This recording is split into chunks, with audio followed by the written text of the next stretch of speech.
Hello viewers, তো আজকে যে টপিকটা নিয়ে আলোচনা করব সেটা মেনলি তোমাদের ডিআরডিওর তরফ থেকে নতুন একটি ভ্যাকেন্সি বেরিয়েছে। ঠিক আছে, যারা ইন্টারেস্ট ক্যান্ডিডেট আছো, ঠিক আছে, high energy material research laboratory of minister of defence of government of India. DRDO তোমরা জানো একটা রিসার্চের একটা অর্গানাইজেশান। সেখানে তোমরা বিভিন্ন যারা ইঞ্জিনিয়ারিং পাস করেছো, বিটেক যারা করেছো, ঠিক আছে, তারা এখানে অ্যাপ্লাই করতে পারবে। এবং এই অ্যাপ্রেন্টিসশিপটা মিনিমাম তোমাদের যেটা হবে সেটা হচ্ছে বেসিক্যালি 1 বছরের ট্রেনিং হবে। ঠিক আছে, 2026 অ্যান্ড 27 1 বছরের ট্রেনিং হবে। ট্রেনিং করার সাথে সাথে তোমাকে কিন্তু একটা পরীক্ষা দিতে হবে। সেই পরীক্ষাটা দেওয়ার পর একটা সার্টিফিকেট তোমরা ডিআরডিও থেকে পাবে যে তোমরা এই অ্যাপ্রেন্টিসশিপ 1 বছর করেছো, সেটার জন্য 1 বছরের তোমাদের একটা অভিজ্ঞতাও এক্সপিরিয়েন্স হয়ে যাবে। এবং প্লাস হচ্ছে তোমাদের সার্টিফিকেটটা তোমরা বিভিন্ন গভর্নমেন্ট সেক্টর, রেলেতে, ইসরোতে, আইওসিএলেতে, বিভিন্ন পার্মানেন্টে যে ভ্যাকেন্সিতে এক্সপিরিয়েন্স লাগে 1 বছর বা 2 বছর, তো সেই ক্ষেত্রে তোমরা কিন্তু নিতে পারবে। ঠিক আছে, বোঝা গেল?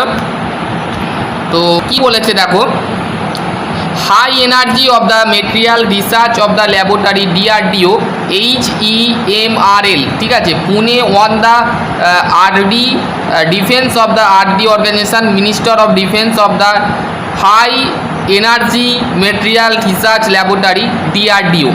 ঠিক আছে, following the detail of the under 2 apprenticeship act 1961, apprenticeship rule 1992।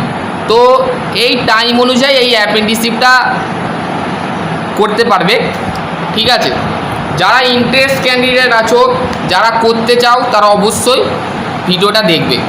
এবার হচ্ছে apprenticeship category, graduate apprenticeship BTech. Already আমি বললাম বিটেক যারা করেছো তারা এখানে অ্যাপ্লাই করতে পারবে। ঠিক আছে, বিটেক এবং এসেনশিয়াল কোয়ালিফিকেশান, কি যোগ্যতা লাগবে সেটা আমি বলে দিচ্ছি। বিটেক কেমিক্যাল ইঞ্জিনিয়ারিং নিয়ে যদি তোমরা বিটেক করে থাকো, নাম্বার অফ ভ্যাকেন্সি দেখো, টোটাল ভ্যাকেন্সি কটা দিয়েছে, টোটাল ভ্যাকেন্সি হচ্ছে 50 দেখো টোটাল ভ্যাকেন্সি। কেমিক্যালের ক্ষেত্রে নাম্বার অফ ভ্যাকেন্সি আছে 10টা, বিটেক মেকানিক্যাল ইঞ্জিনিয়ারিংয়ের ক্ষেত্রে 8টা, বিটেক এয়ারস্পেস ইঞ্জিনিয়ারিং এর ক্ষেত্রে 2টো।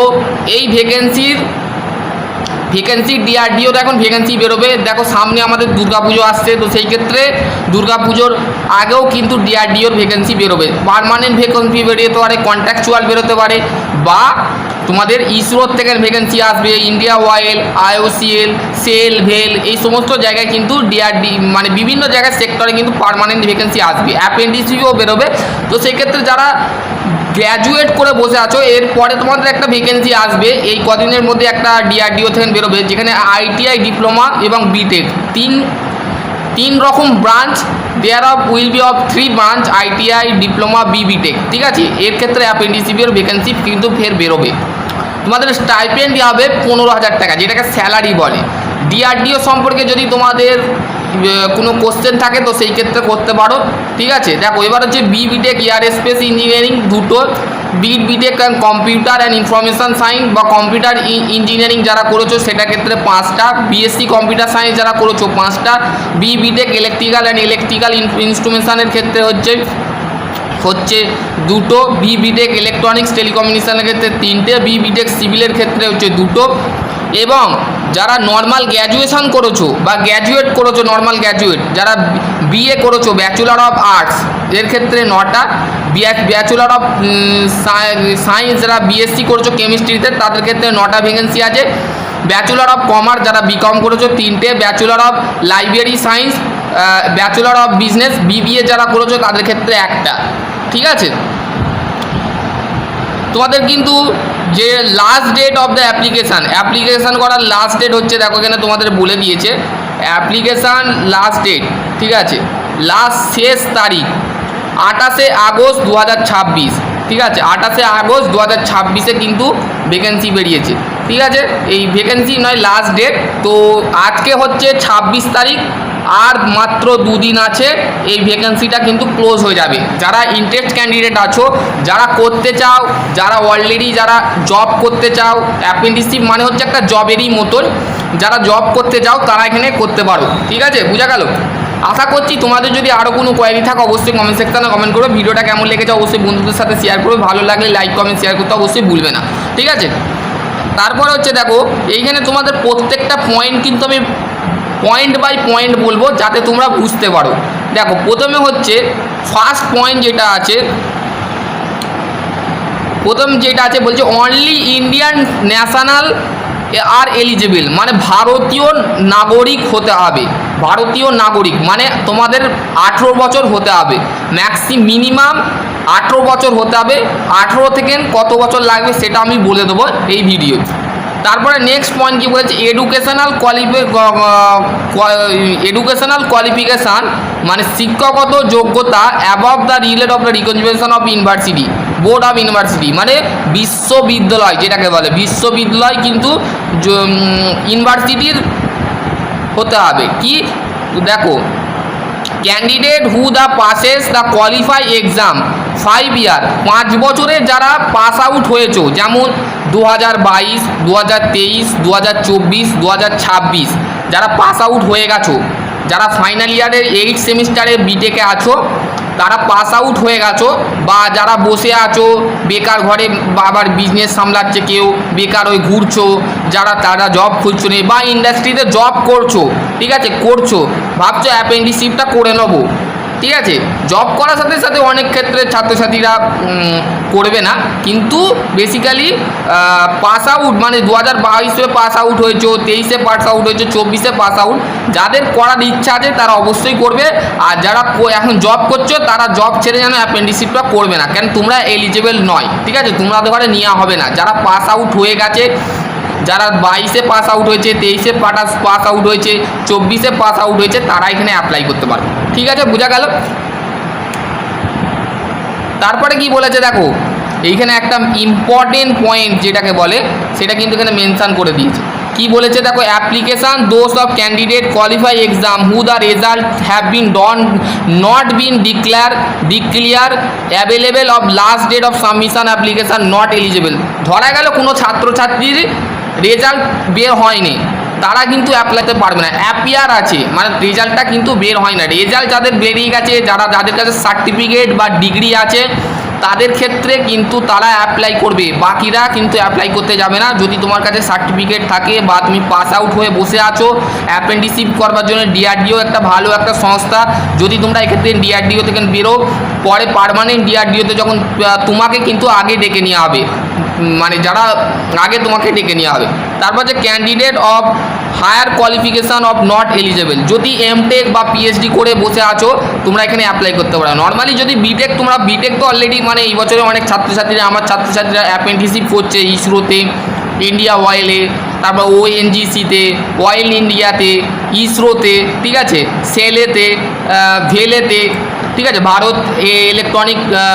ভারত হেভি ইলেকট্রনিক্স এতে কাজ করছে লিমিটেডে, ঠিক আছে। তারপর কি বলেছে দেখো, নেক্সট পয়েন্ট কি বলেছে, those the candidate the complete qualify the candidate regular candidate only eligible apply. তাহলে যে সমস্ত ছাত্রছাত্রী ডিস্টেন্স লার্নিং বা পার্ট টাইম, ঠিক আছে, ফুল টাইম জবের সাথে বিটেকটা করেছো তারা এখানে অ্যাপ্লাই করতে পারবে না। রেগুলার কলেজ গেছো, রেগুলার পার্সেন্টেজ আছে অ্যাটেন্ডেন্সের, তো তারা এখানে অ্যাপ্লাই করতে পারবে। রেগুলার যারা 4 বছরের বিটেক যারা রেগুলার করেছো, বা ডিপ্লোমা কমপ্লিট করে বা 3 বছরের যারা বিটেক করেছো, তারা রেগুলার কিন্তু বিটেকটা হওয়া চাই, ঠিক আছে, এখানে তোমাদের মেনশান করে দিয়েছে। দেখো এবার হচ্ছে তোমাদের এইটা তোমাদের আমি বলে দিচ্ছি, age limit minimum age not less than 18 years for the maximum age relaxation per the Act 1961 appendicic rule 1992 NATC guideline, মানে ন্যাশনাল অ্যাপ্রেন্টিসশিপ ট্রেনিং স্কিমে একটা গাইডলাইন আছে, নিয়ম আছে, অ্যাপেন্ডিসিপ যে রুল আছে 1961, 1992, তোমাদের কিন্তু 18 বছরের নিচে হলে তোমরা এখানে অ্যাপ্লাই করতে পারবে। 18 বছরের যদি তোমাদের বেশি বয়স হয়, ধরো কার 20 হওয়া থাকতে পারে, 24 থাকতে পারে, 25 হতে পারে, 26 হতে পারে, তোমরা কিন্তু এখানে অ্যাপ্লাই করতে পারবে, ঠিক আছে। 18 থেকে মিনিমাম 30 বছর বা 35 বছর বা 40 বছর হলে তোমরা কিন্তু এখানে অ্যাপ্লাই করতে পারবে, ঠিক আছে। এখানে কিন্তু ডিআরডিওর তরফ থেকে বলে দেওয়া হচ্ছে।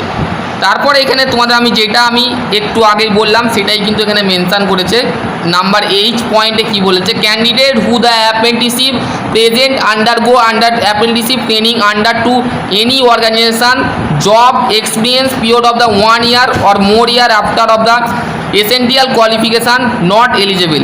তোমাদের কোয়ালিফিকেশান আছে অথচ তোমরা কোনো জায়গায় কাজ করছো, জব করছো, ঠিক আছে, কোনো জায়গায় কাজ করছো, 1 বছর হয়ে গেছে বা তার বছরে 5 বছর হয়ে গেছে বা 4 বছর হয়ে গেছে, 3 বছর হয়ে গেছে, তারা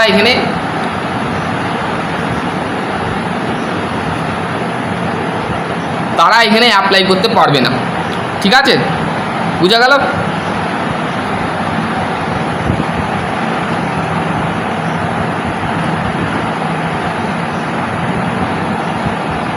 তারপরে কি বলেছে দেখো, degree certificate register, degree candidate register NATS portal apply the offline by the application form the available. তোমাদের কিন্তু একটা অফলাইন অ্যাপ্লিকেশান ফর্ম আছে, সেটা অ্যাভেলেবেল আছে। এই DRDOতে তোমাদের কিন্তু রেজিস্টার করতে হবে, এই অ্যাপ ওয়েবসাইটে যে তোমরা রেজিস্ট্রেশন কমপ্লিট করবে। ঠিক আছে, যদি তোমাদের কোনো ডাউট হয় বা তোমরা কোনো কোশ্চেন থাকে তো অবশ্যই করতে পারো। দেখো এইখানে তোমাদের এইখানে যে ঠিকানাটা দিয়েছে এই ঠিকানায় কিন্তু অফলাইন ফর্মটা তোমাকে জমা দিতে হবে। ঠিক আছে, kindly attention HRD high energy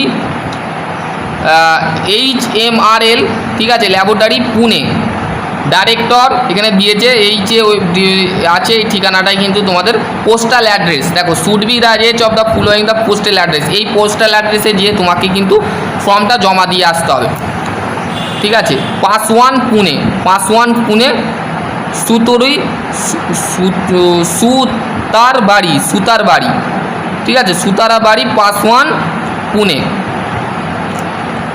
তারপরে কি বলেছে দেখো, এখানে আরেকটা মেনশান করেছে যে depending upon the various the available various of category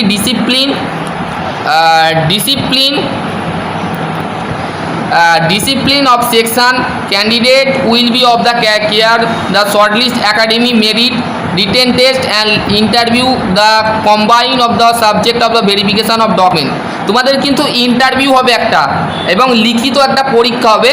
লিখিত পরীক্ষা হওয়ার পর তোমাদের কিন্তু একটা মেরিট বেরোবে, মেরিট বেরোনোর পর তোমাদের একটা ইন্টারভিউ হবে, তারপর ডকুমেন্ট ভেরিফিকেশান হওয়ার পর তোমাদের একটা ডকুমেন্ট ভেরিফিকেশান হওয়ার পর তোমাদের কিন্তু কী হবে, ডকুমেন্ট ভেরিফিকেশান দেওয়ার পর ফাইনাল তোমাকে 6 মাসের মধ্যে বা 3 মাসের মধ্যে একটা লেটার যাবে যে তোমরা সবাই আসো, এসে জয়েন করো। এটা তোমাদের একটা ফর্ম যাবে। যেমন রেলেতে অ্যাপ্রেন্টিসশিপ করলে 6 মাসের মধ্যে একটা লেটার ধরে, মিনিমাম 6 মাস লাগে একটা মানে লেটার বা ইমেল পাঠাতে পারে যে সিলেক্ট হয়ে গেছো তো আসো। ঠিক আছে, এটা একটা কিন্তু ইমেল আসবে। ঠিক আছে, বোঝা গেল?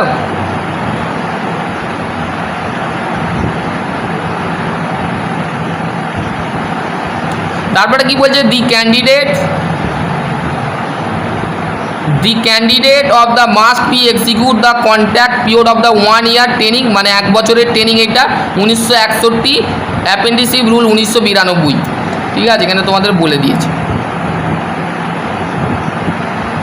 এখানে কি বলেছে দেখো, মার্কশিট সার্টিফিকেট যদি তোমাদের দেখো এখানে বলে দিয়েছে মার্কশিট সার্টিফিকেট অরিজিনাল তোমাকে দেখো মিনিমাম মানে মাধ্যমিকের এডুকেশনাল, উচ্চ মাধ্যমিকের BSc BA BTech যাদের করেছো তাদের BBA ITI above the apprenticeship. ঠিক আছে, এই তোমাদের ITI সার্টিফিকেট যদি থাকে, BBA সার্টিফিকেট থাকে, BA সার্টিফিকেট থাকে, BBA লাগছে তো BBA সার্টিফিকেট তোমাদের লাগবে, লাইব্রেরিয়ান সায়েন্স লাগবে, BTech লাগবে, এবং উচ্চ মাধ্যমিক ITI ডিপ্লোমা যদি থাকে সার্টিফিকেট তোমরা এখানে দিতে পারো। ঠিক আছে, Aadhaar card, photo, ID proof, the address proof এইটা তোমাদের লাগবে। 2 recent passport size colour photo লাগবে। ঠিক আছে, এখানে তোমাদের মেনশান করে দিয়েছে। বোঝা গেল?